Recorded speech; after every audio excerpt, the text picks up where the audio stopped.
ஊழலுக்கு எதிராக கடுமையான அதிரடி நடவடிக்கைகளை தொடர்ந்து எடுத்து வரும் ஊழல் தடுப்பு ஆணையம் 15 அரசாங்க ஊழியர்களை லஞ்சம் பெற்ற புகாருக்காக கைது செய்யப்பட்டுள்ளது.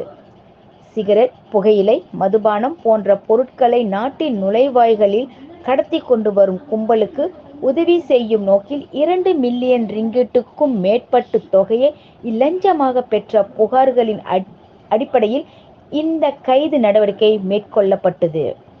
பேங்க், நகாரா, வருமான வரி இலாகா ஆகிய அமைப்புகளின் ஒத்துழைப்புடன் இந்த கைது நடவடிக்கை கடந்த மார்ச் 11ஆம் தேதி முதல் மேற்கொள்ளப்பட்டது. 2017 முதல் 2023 வரை இந்த அரசாங்க ஊழியர்கள் இதுபோன்ற லஞ்சம் வாங்கும் நடவடிக்கைகளில் ஈடுபட்டு வந்தனர் என தெரிவிக்கப்பட்டுள்ளது.